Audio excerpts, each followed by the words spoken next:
My mother, Lovey, spent a significant portion of my money on my sister Jessica's wedding, but I intervened by freezing the account. I find myself in a challenging situation where both my mom and sister have been exploiting me for an extended period, and it has now reached a breaking point. Despite my desire to put a stop to their actions, I am hesitant because cutting them off completely might make life difficult for them.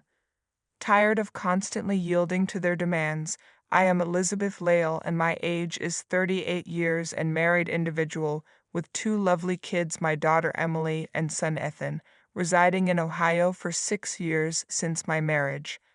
Originally from Houston, my childhood was marked by the divorce of my parents when I was 5. My dad left when I was 10, citing doubts about my sister's paternity as the reason for the split. My parents' divorce left me facing a tough childhood. Dad relinquished the house to Mom that supported my education while neglecting my sister. Despite his occasional presence during my school days, it wasn't until I reached out during high school that our relationship deepened. He even attended my wedding, despite my mother's disapproval. Over time, my bond with my dad strengthened, leading to 2 visits to Ohio before he succumbed to illness last year. This closeness, however, caused friction with my mom, who distanced herself. My dad, after divorcing my mom, remarried but had no additional children, consistently emphasizing that I was his only daughter. This, coupled with inheriting a $400,000 trust fund, deepened the resentment from my mom and sister. Dad's financial support allowed me to access better education, schools, and colleges, shaping a superior life. The trust fund, intended for my education, has become a source of contention, as my mom and sister continually ask for financial assistance. While growing up, I wasn't mistreated but felt isolated from their close relationship. My intelligence and assertiveness prevented easy manipulation, perhaps explaining why my mom never mistreated me. Presently, the $400,000 inheritance poses a dilemma, with my mom and sister persistently seeking financial aid. Despite our emotional distance, I've supported them financially due to our familial ties and their limited income.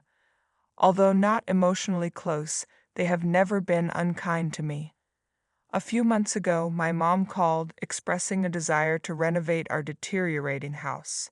The walls, ceilings, and floors had suffered damage over the years, and maintenance had been neglected since Dad's departure. The financial strain made it difficult to address issues like peeling paint, faulty wiring, and deteriorating structural elements. Living there, especially during storms, had become increasingly challenging for my mom. She went to the bank to request a loan, but the interest rates were exorbitant. I sensed her desire for me to fund the renovations, but neither of us broached the subject directly. The conversation became awkward, leading me to ignore her subsequent calls. Though she rarely contacted me, last month proved an exception with 3 or 4 calls. When I finally answered, my mom revealed that our house was unsafe due to its deteriorating condition in inclement weather.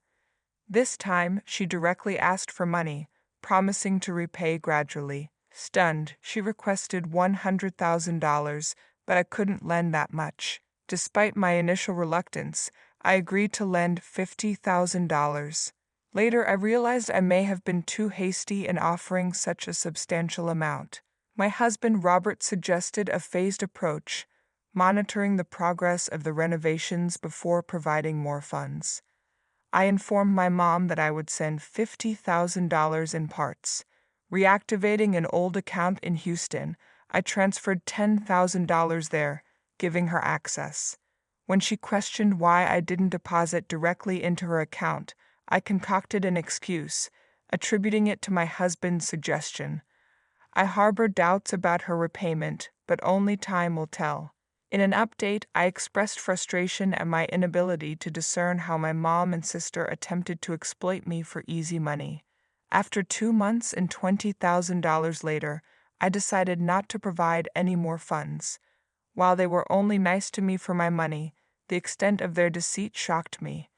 Discovering my sister's grand wedding through a friend, with a guest list of around 100, was particularly hurtful. Not being informed or invited intensified the pain.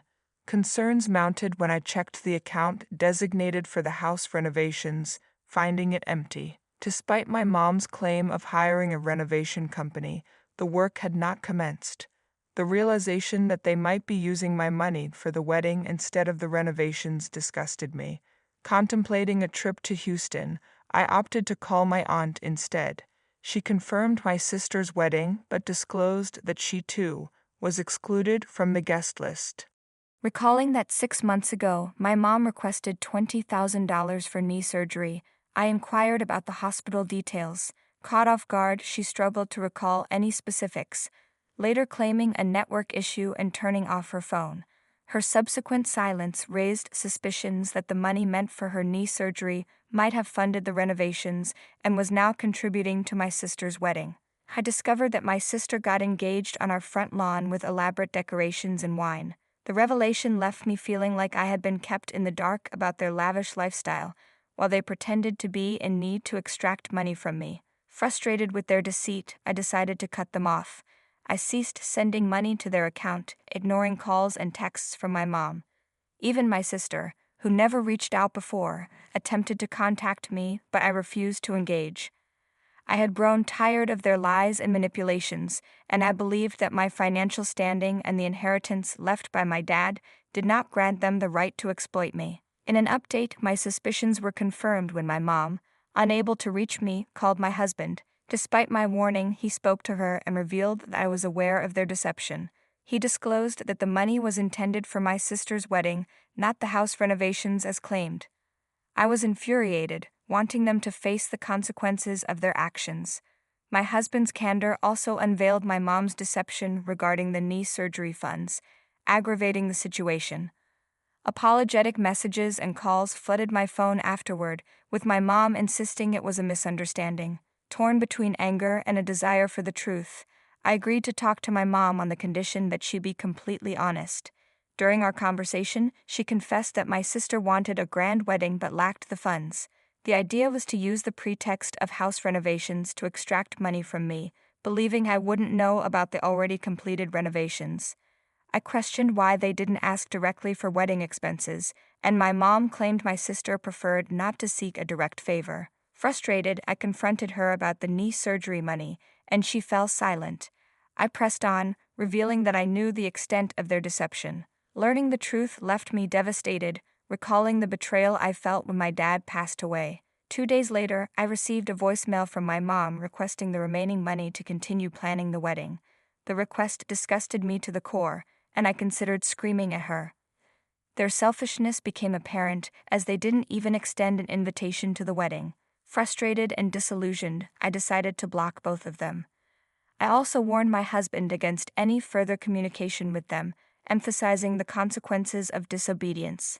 The severity of the situation was reflected in my determination to keep my distance, maintaining contact only with my aunt, who revealed that the wedding was scheduled for next month. I refrained from informing my mom about the money, fully aware that both she and my sister were facing increasing struggles to orchestrate the grand wedding they desired. In the third update, persistent calls and voicemails requesting money continued until the wedding day. Despite the emotional pressure, I held my ground and didn't give in. On the wedding day itself, my mom's last voicemail disowned me, causing immense pain. I couldn't hold back the tears, shedding them in front of my husband. Some might label me as mean for disrupting my sister's wedding, and my mom accused me of arrogance and selfishness. However, she failed to acknowledge the consequences of her prolonged deception. A friend, whose husband was the wedding planner, called on the wedding day to disclose that the event might be canceled due to non-payment. I learned that they had paid $20,000 so far, which seemed sufficient for a decent wedding. However, my sister had extravagant plans, ordering fancy decorations and food, with the venue alone costing $20,000. When asked if I was attending, I declined, citing other plans. My friend understood the strained relationship I had with my mom and sister. For a moment, I felt a pang of guilt for potentially ruining my sister's big day. Contemplating giving the remaining money to my friend, I remembered my mom's voicemail disowning me, leading me to question the purpose of helping them if they were willing to cast me aside. I turned off my phone and spent the day with my kids to divert my mind. The next day, my friend shared her frustration, revealing that the wedding reflected poorly on her husband's business. Despite their promises, my sister and mom hadn't paid the additional $10,000, leaving the wedding planner to shoulder the blame. Feeling embarrassed, I didn't know how to respond. My husband, however, stated they deserved the consequences for their dishonesty, and that I should not worry about them. The narrative took an unexpected turn when my husband confessed, under the influence of alcohol, that he was in love with my sister. We all had dinner together, followed by drinks and music. After my sister and her husband left, my husband and I continued drinking and eventually had sex. In our intoxicated state, he openly declared his feelings for my sister, expressing a desire to kiss her. Despite his probable intoxication, his words left me confused and upset, emotions that lingered into the next morning. I woke up sober and a flood of memories rushed back. My husband's shocking confession about being in love with my sister during a drunken moment. I feel shattered inside, yet he seems unperturbed, dealing only with a hangover. Unsure of how to proceed, I contemplate whether I should ignore his intoxicated words, considering his historically good relationship with my sister. Perhaps it was merely the alcohol talking. Should I wait for him to broach the subject, or was he too inebriated to recall? The situation becomes more complicated as I reflect on the intimacy we shared that night. It felt different, more passionate and loving, with him repeatedly expressing affection and admiration. This revelation coincides with my sister recently losing weight and looking stunning in a form-fitting dress, which seemingly brought her immense happiness. The details may be significant, and I'm uncertain why I mention them. Conflicted about how to approach this situation, I plan to discuss it with my husband when he's no longer hungover and can think clearly. I grapple with the notion that a drunk mind speaks sober thoughts, but I also acknowledge that alcohol can cloud judgment. Even if he denies his words, I wonder if I can truly move past this revelation. The idea of my husband and sister being together again makes me uncomfortable, potentially jeopardizing our marriage. Considering the possibility that he was expressing temporary attraction rather than genuine love, I seek advice from those who have experienced similar situations. Suggestions include engaging in open communication with my husband, exploring couples counseling, and seeking individual therapy to navigate this challenging situation. The consensus is that honest dialogue is crucial for understanding his feelings and determining the path forward. Some share personal experiences, cautioning against dismissing such confessions and emphasizing the importance of addressing the issue head-on. The consensus leans towards confronting my husband directly and gauging his reaction. Despite the ambiguity surrounding alcohol-induced revelations, many emphasize the need for clear communication and resolution. In an update, I express the difficulty of broaching the subject with my husband, who is acting as if nothing happened. The community encourages me to address the issue directly, considering the sincerity of his words during the intoxicated confession. Despite the emotional turmoil, I'm determined to have an honest conversation with him to gain clarity and make informed decisions about our future. Hello, it's been 3 days since my last update, and I've been grappling with conflicting emotions. On Sunday, I decided to talk to my husband about what happened. To my surprise, he claimed not to remember much from that night, especially after my sister and her husband left, and we continued drinking. When I shared his intoxicated confession, he didn't appear shocked. Rather, he insisted on having no recollection of saying anything.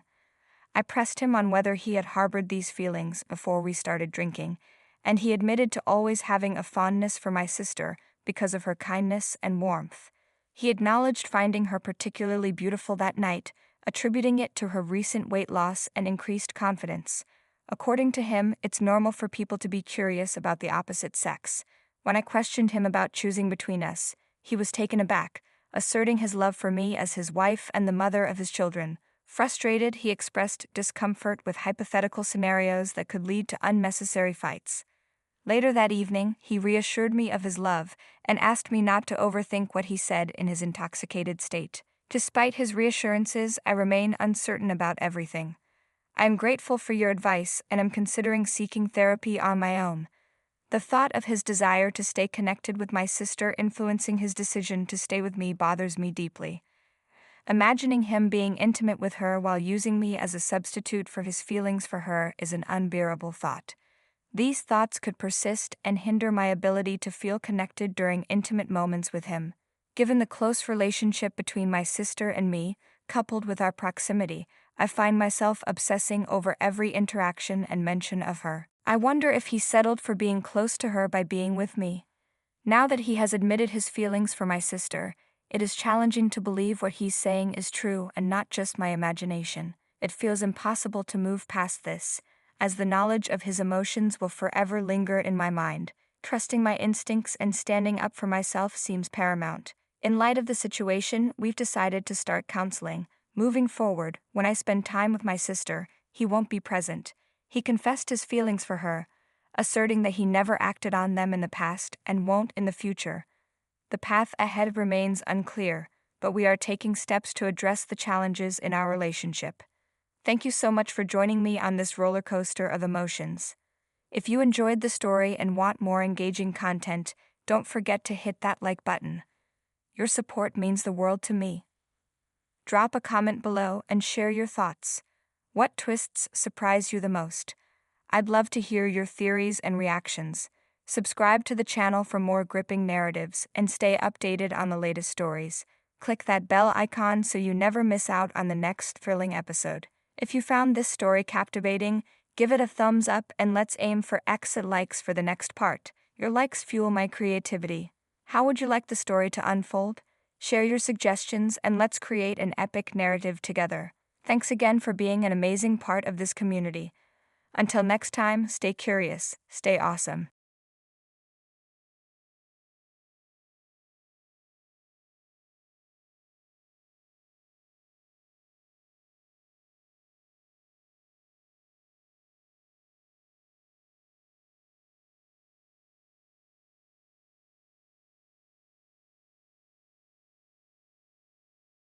Alright, everyone's presentations are done. Nick, the manager, said as he tried to move the discussion forward. Excuse me, I haven't. I recently found out something. Nick interrupted me and began to speak. There's apparently someone in this department who didn't graduate high school and is just a part-timer. Meetings should be for employees only. Absolutely right. His lackey, Mike, of course, agreed with Nick. I'm leaving. After leaving the meeting room, I started to shut down my computer. I noticed that an email had arrived, not in my personal inbox, but in the company's shared email. Thinking, there's no point in speaking up, no one will listen, I went home quietly. The next day, I heard a commotion from Nick's desk. He was staring at his computer screen, his face pale. Nick? Is something wrong? Mike looked at the screen with him. And he turned even paler than Nick. Why is he so angry? Knowing the reason for Mike's distress, I thought to myself, serves them right. My name is Adam. My mother passed away when I was in the 9th grade, and I was raised by my father. Well, you could hardly call it being raised. After my mother passed, my father changed. He drowned his sorrows in alcohol, and though he still went to work, he squandered our living expenses on horse racing. Because of that, I had to start working part-time as soon as I entered high school. Every month, I went to the convenience store with bills in hand that couldn't be auto-deducted from my father's account. Even though I endured it because I didn't want to be alone, I reached my limit in my second year of high school and dropped out. I found a live-in job at a distant inn. Thank you for everything. The day I left home, my father, still staring at the TV, spoke. Take care. That was our last conversation. Back then, 18 wasn't the age of majority, so I needed my father's permission to work, and I couldn't hide my place of employment. Yet, my father never visited me even once. I kept working just to survive, and before I knew it, I was 42. Years of hard work paid off, and I was transferred to the headquarters. I was thrilled to be recognized by the company, as I thought I'd be working in the field until retirement due to my lack of formal education. Listen up. Our work can change the future of our employees. Don't drag us down. On my first day after the transfer, Nick, dressed in an expensive suit, spoke sternly. There was a reason for this. Our inn was located in a prominent tourist destination, known so well that everyone in the state could sing its commercial jingle. At its peak, We had 5 locations within the state. But that was long ago. Due to financial difficulties and aging facilities, only the place where I had worked for many years and the original establishment remained. I was prepared to lose my job anytime, but now there was a glimmer of hope.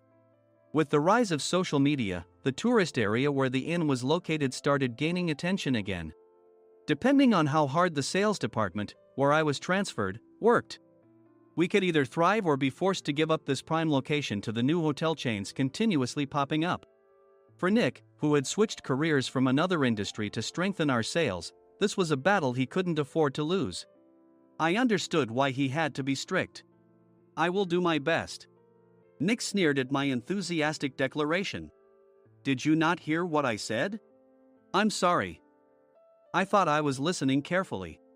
Out of habit from years of customer service, I apologized reflexively, though I had no idea what had offended him.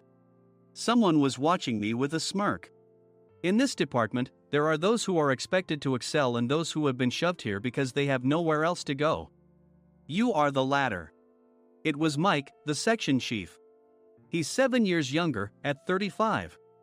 But he was called to headquarters much earlier than I was and had been moving around within the headquarters ever since. I'm not jealous, but I can't accept that he's my boss. Graduating from a prestigious university, he has an unusually high pride and caused many problems as a newbie, making things very difficult for me when I was the front desk leader. When I found out Mike was transferred to the sales department a month before me, I was disheartened. Mike is right. With just a middle school diploma, there's not much you can do. Don't even think about achieving results. As if I didn't exist, Nick remarked, "I'm thirsty." Mike eagerly ran to the coffee maker. It seems Mike is Nick's lackey. I regretted being happy about my transfer to headquarters, wishing I had stayed on site forever. Send a direct mail to every company on this list by the end of the day. Nick only assigned me tasks that even a new graduate could handle. What? There are over 1,000 companies. You want me to send to all of them by today? Yes, if you and your fellow misfits split the work, even those with nowhere else to go should finish by today. I glanced at the employees typing away expressionlessly. They were worn out from customer service, only thinking about leaving on time, or were women reassigned after having children, with zero motivation for work. Even Sam, a new graduate from the same university as Mike, who was supposed to be among the expected achievers, had no enthusiasm for the job, having joined the company wanting to do customer service. "I don't care what they say, I plan to quit any time," he said. Only Nick and Mike were highly motivated, making all the decisions between the two of them. I originally only wanted to work at the inn to survive and had no particular attachment to this job. I swallowed my words, thinking I had no right to reprimand them. About a month after the transfer, Nick told us with a frustrated look. "To commemorate the 50th anniversary, we've decided to create a plan exclusive for one group per day. Originally, Mike and I were supposed to come up with it, but our president, Mr. Thompson, insists on hearing everyone's opinions. So, you all get a chance." As Nick explained, Mike began handing out prints. Make sure not to embarrass Nick. If your ideas are half-baked, you'll have to redo them. It seemed that they had printed his handwritten notes by Mr. Thompson, which included several questions and a section for free responses. It made sense why Nick had to seek our input, given that all responses had to be submitted to Mr. Thompson. We were given a week to think about it, and a meeting was scheduled to compile our ideas. My plan is to let guests enjoy both the old and modern America. Nick began the presentations. Guests would watch a master confectioner at a nearby traditional sweet shop make sweets in front of them. The welcome drink would be premium tea in a bottle. Nick's plan was certainly attractive. After his presentation, Nick called on us to present in the order we were seated. Just as I stood up for my turn. "All right, everyone's presentations are done." "Excuse me, I haven't. I recently found out something." Nick interrupted me. "There's someone in this department who didn't graduate high school and is just a part-timer." He was likely talking about me.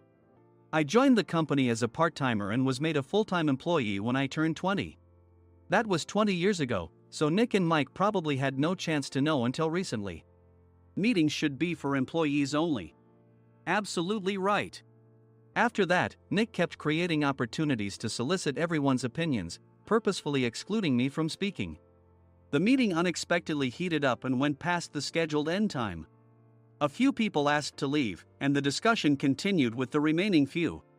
Still here? Normally, you'd leave in that situation. Though I had no attachment to the job initially, hearing kind words from customers made me want to make them happier. For someone like me, with nowhere to go, the inn was my home and customer service was my life. I felt pathetic about my current self. I'm leaving. I left the conference room and started shutting down my computer. I noticed an email had arrived, not in my personal inbox, but in the company's shared email. Thinking no one would listen to what I had to say anyway, I quietly went home. The next day, while preparing the DM as instructed, I heard a commotion from Nick's desk. In his haste to stand up, he hit his knee on the desk. He stared at his computer screen, his face pale. "Nick! What's wrong?" Mike, thinking he should be the first to rush over, approached Nick while still wearing his coat. He peered at the screen with Nick. And he turned even paler than Nick. Why is he so angry? Who is responsible for this company? Nick, more irritated than ever, asked, and Mike answered without checking. Probably Sam.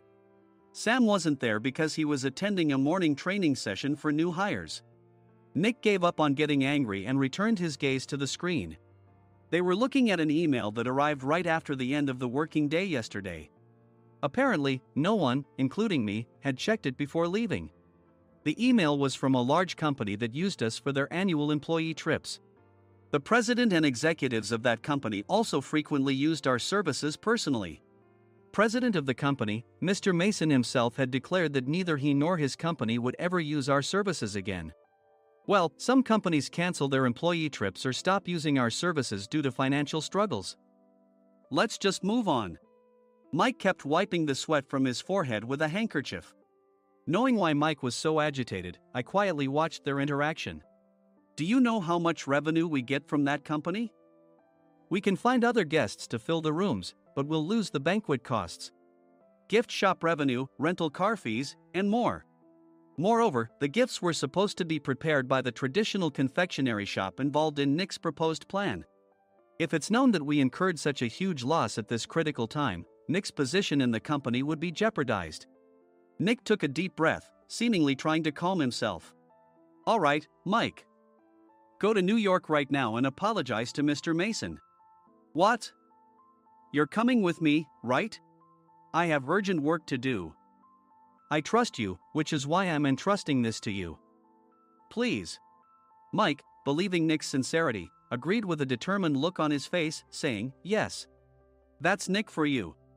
Even if Mike went to apologize, Nick would shift all the blame onto him if the client didn't change their mind. Well, it was Mike's fault to begin with, so it served him right.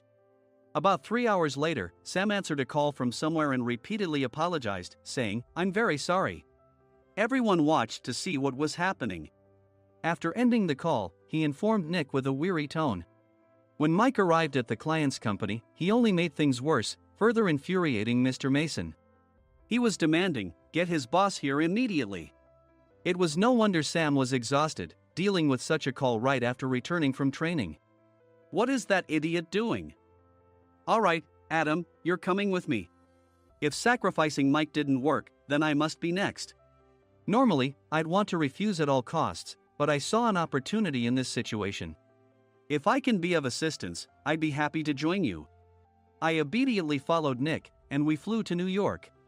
When we introduced ourselves at the reception, it became clear how serious the situation was, as the receptionist personally escorted us to the president's office. Angry voices leaked through the door, making both Nick and me uneasy. Excuse me. I'm Nick, the supervisor. I understand my subordinate has caused you trouble, and I deeply apologize. Nick, with his experience in the corporate world, knew enough to offer an apology before excuses. However, his customer service skills left much to be desired. I sighed as I saw Mike trembling like a small dog in the corner of the room. What kind of training are you giving your subordinates? Mr. Mason glared at Nick with a red face. The intensity of his gaze made even Nick take a step back. Regrettably, I joined this company only 2 years ago and was unaware of Mike's issues. I should have identified his shortcomings sooner. Indeed. I should have realized sooner.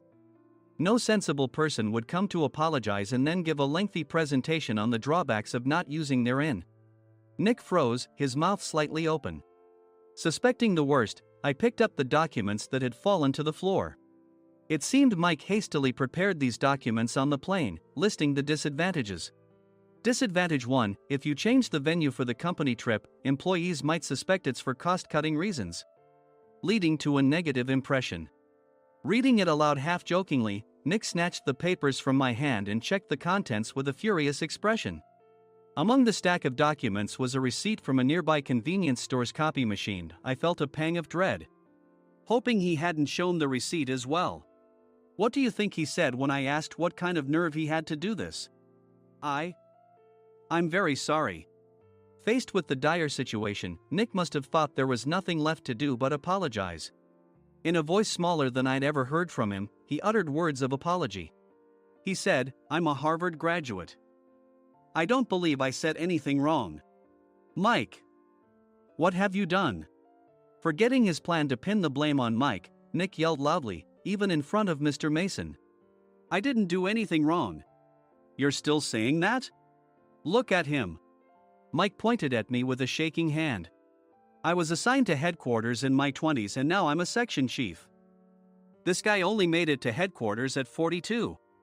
Everything I've done proves I was right. So why are we losing the contract?"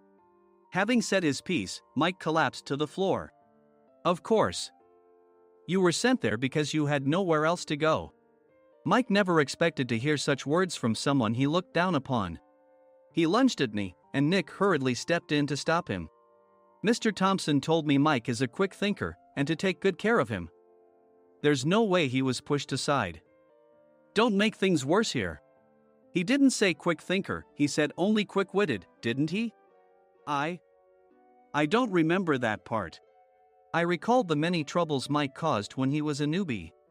When Mike was on the front line, his pride was so high that he never apologized to customers. Customer service, especially in our job, doesn't work alone. It brings both good and bad situations. If the front staff or housekeepers made mistakes, or the cleaning company didn't properly clean a room, one had to apologize to the customers regardless of personal fault. Mike, in such situations, would never apologize, insisting he wasn't at fault. This often angered customers, and as the front desk leader, I frequently had to apologize on his behalf. He caused complaints and disrupted operations, which is why he was quickly moved to headquarters. In departments where he didn't interact directly with customers, his quick thinking was beneficial and things went well. But it seemed his flaws were starting to show. Corporate reservations are supposed to be entered into the system by the sales representative. But a quick check yesterday revealed that more than 10 items were missing from the client's reservation. The handover document clearly stated what needed to be prepared. Why didn't you enter it into the system? Why do we have to give them special treatment? Filling rooms near the banquet hall, setting up all the food in advance. Specifying the brand of wine, they're too demanding. No wonder he always angered customers, I thought, feeling a headache coming on. Grouping them in rooms near the banquet hall is for our benefit too. It makes it easier for the staff to set up beds and serve breakfast since everyone's schedule is synchronized. As for the other requests, Mr. Mason suggested them to lighten our load. I didn't know that. Nick finally seemed to realize that Mike was the one who had angered the client. What did you say to them? I just told them we wouldn't give them special treatment anymore. We shouldn't waste effort on things that don't bring in money. I was utterly exasperated at his lack of understanding of customer service. Of course, we shouldn't comply with unreasonable demands. But carrying over successful practices from past stays makes customers feel remembered and enhances their experience. Good memories encourage repeat visits. That's part of our job. I looked down at Mike, who was sitting on the floor. In our job, nothing is a waste. Mr. Thompson likely moved you to the sales department, hoping you'd finally understand this. How do you think he feels now that you've failed to meet his expectations? Mike, tears in his eyes, fled the president's office. I was amazed he still hadn't apologized. You have it tough, Adam. It's okay, we're all employees of the same company. I deeply apologize for this disrespectful incident. Especially after all the care you've shown us. If it weren't for you, Adam, I really would have stopped staying here. When I heard you were moving to the sales department, I was willing to reconsider if you handled it. Seeing us talk so amicably, Nick's face contorted. Do you two know each other? Adam's service is excellent. I always requested him specifically. Normally, we don't accept specific staff requests, but we made an exception for Mr. Mason, adjusting my shifts accordingly. He had personally stayed at our hotel just before my transfer, and during casual conversation, I mentioned, I'm moving to the sales department soon. If I hadn't told him then, things could have been much worse. Please continue to take care of us. I look forward to it. On the return flight, Nick awkwardly offered me a can of beer. It's still working hours. Of course, I had no intention of forgiving him for a single beer. Nick might try to pin everything on Mike and avoid any consequences. While pondering this, a startling fact came to light. Nick, the tea bottles for the plan have arrived. I handed Nick a bottle labeled with our inn's name. They look good. What are you talking about? These are plastic bottles. I had assumed we would use the trendy, high-end bottling tea.